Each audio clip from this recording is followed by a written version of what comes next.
Hello, I hope you are well. तो बच्चों start करते हैं आज का लेक्चर। और आज के लेक्चर में हमारे पास क्वेश्चन नंबर थर्ड है।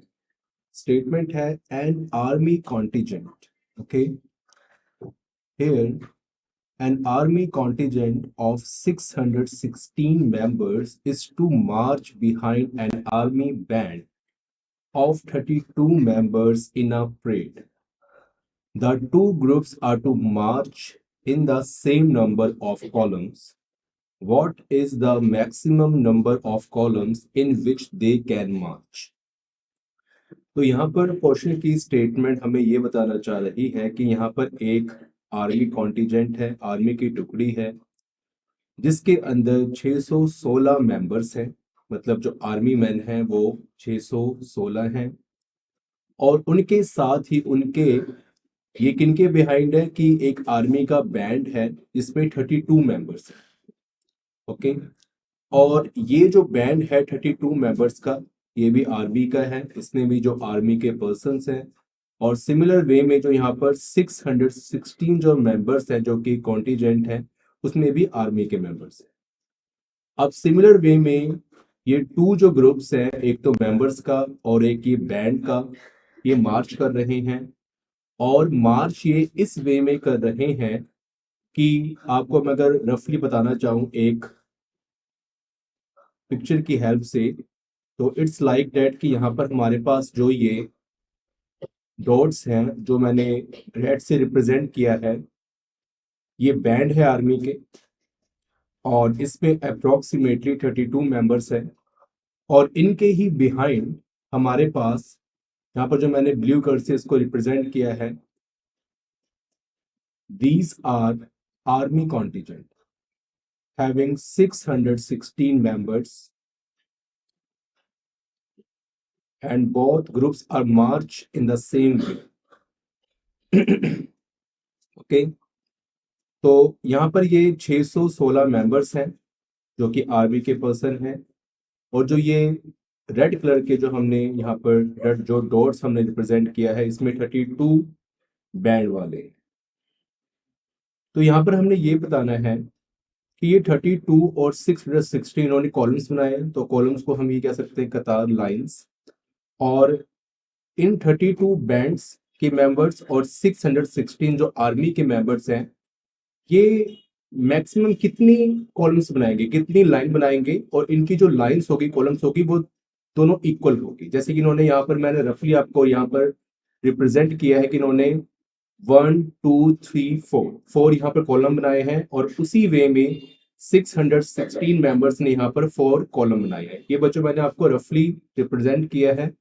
लेकिन इन अ रियलिस्टिक फॉर्म, असलियत में ये कितने कॉलम्स बनाएंगे वैसे। ठीक है, तो ये क्वेश्चन है हमारा। और आपको पता है ये क्वेश्चन जो हमारा है, ये एक्सरसाइज 1.1 का थर्ड क्वेश्चन है। और इसमें हम एचसीएफ के बारे में बात कर रहे हैं, highest common factor.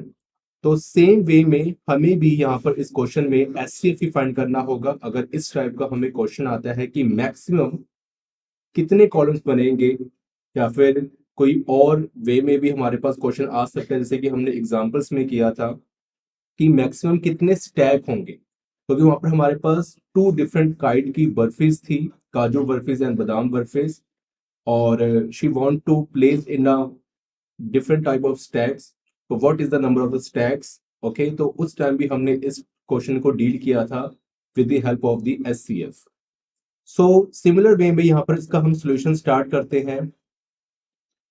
So starting हम वैसे ही करेंगे कि यहाँ पर जो दो नंबर हमें गिवन है, 616 एंड 32, उसको हमने यहाँ पर लिख लेना है और देखना है कि इन दोनों में से ग्रेटर नंबर कौन सा है। तो यहाँ पर ये है। ओके, 616।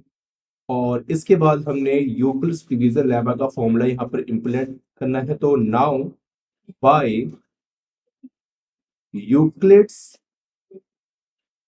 डिवीजन लेमा, तो बच्चों फॉर्मूला हमारे पास क्या होता है, इसको हम सिंबॉलिक फॉर्म में यहाँ पर लिख सकते हैं।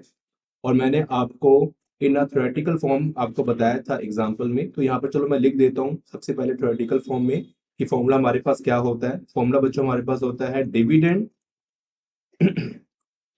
This is equal to divisor into quotient and plus remainder. Okay, और अगर इसको हम सिंबॉलिक फॉर्म में यहाँ पर लिखेंगे, so dividend represented by A divisor by B into quotient by q and plus small r. So this is a required formula of Euclid division lemma. And after that इसको हमने step की forms में लिखना है. And now step 1 हमने क्या करना है कि जो हमारे पास 616 जो नंबर था उसको इन अ राइट हैंड साइड एक लाइन ड्रॉ करके यहाँ पर डिवाइड करना है, और जो नंबर हमारा ग्रेटर था उसको हमने एज अ डिविडेंड मान के यहाँ पर रखना है 616, और 32 जो हमारा नंबर है उसको left hand side as a divisor हमने रखना है, और इसको देखना है कि ये किस टेबल पर आता है. ठीक है, तो सबसे पहले यहाँ पर क्या है 32, इसमें 2 डिजिट है, 2 और 3, ये 2 जो डिजिट हो गए 1 2, यूनिट डिजिट 2 है, और यहाँ पर जो टेंस हमारा जो डिजिट है वो 3 है. तो यहाँ पर देखो सबसे पहले हम बात करते हैं 61 के करीब, क्योंकि 61 भी यहाँ पर 2 डिजिट्स हैं. तो देखते हैं 32 के टेबल पे 61 कहाँ आता है. तो 61 तो नहीं आता, लेकिन उससे लेस आता है और 1 पर आता है, वो 32 ही होता है. तो 32 1 32, आफ्टर दैट सब्ट्रैक्ट. सो हम यहाँ पर कैरी करेंगे तो यहाँ पर 5 बचेगा, और यहाँ पर हमारा बिकम्स 8 11 11 में से हमने 2 सब्ट्रैक्ट करना है and it becomes 9.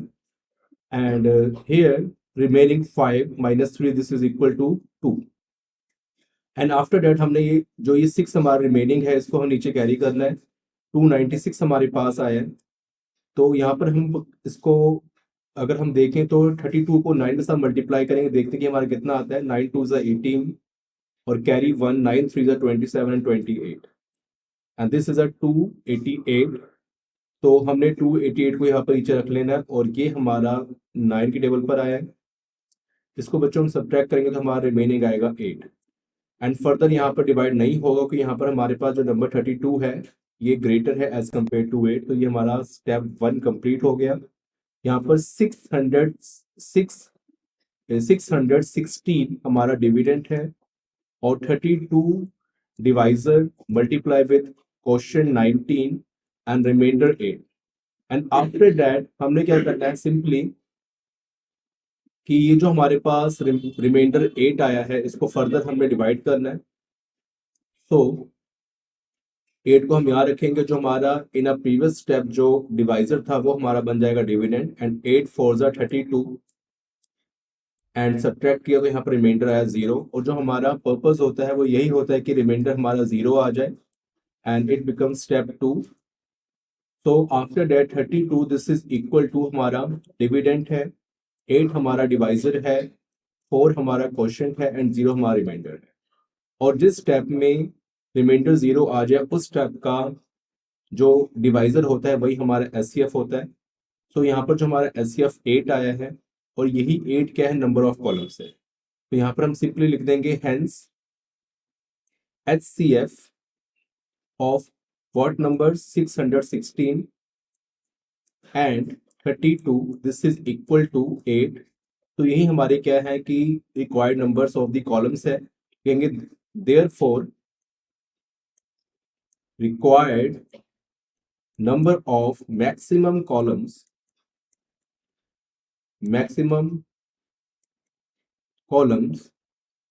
for the march of 616 members of the army contingent and 32 members of bands, this is equal to is 8, and that is our required answer. तो ये हमारा क्वेश्चन नंबर 4 कंप्लीट हुआ. एक बार इसको हम summarise कर लेते हैं कि हमने क्या क्या पढ़ा. सिंपल हमारे पास यहाँ पर 2 कंडीशन थी कि 616 जो हमारे पास आर्मी मैन है कॉन्टिजेंट है वो मार्च कर रहे हैं और in behind of the 32 members of the bands. So उसको हमने एचसीएफ के थ्रू यहाँ पर सॉल्व करना है. सिंपल जैसे कि हमने एग्जांपल में किया है, आपको जो मैंने बेसिक समझाया उसी बेस पे इसको हमने यहाँ पर सॉल्व करना है. तो सबसे पहले हमने यहाँ पर जो फॉर्मूला है यूक्लिड डिवीजन लेमा का वो लिख लेना है in a symbolic form. A this is equal to B Q plus R, और उसकी वैल्यूज हमने यहाँ पर पुट करना है. और यहाँ पर simply in a rough work आपने एग्जाम में सेम ऐसे ही करना है, और रफ वर्क को आपने राइट हैंड साइड में ही करना है. जो आपका पेपर होगा उसके राइट हैंड साइड में करना है आपने। इसको कहीं और नहीं करना होगी, आपको दिखाना है कि आपने कैसे डिवाइड किया है, और इसको इक्वेशन नंबर 1 मान के हमने वैसे स्टेप वाइज इसको डिवाइड करना है, और जो इसके एलिमेंट्स है इस फॉर्मूले के अकॉर्डिंग हमने यहाँ पर लिख लेंगे। और जब आपका रिमाइंडर 0 आ जाए उस स्टेप का, इसमें रिमाइंडर 0 आया, उसका जो हमारा डिवाइजर होता है वही हमारा एचसीएफ होता है, और जो ये एचसीएफ होता है इसका मतलब क्या होता है, हाईएस्ट कॉमन फैक्टर, और यही हमारे होते हैं required number of the maximum columns. तो आई होप कि आपको क्वेश्चन नंबर 3 समझ आया होगा। अब हम नेक्स्ट करते हैं क्वेश्चन नंबर 4, तो उससे पहले थैंक यू।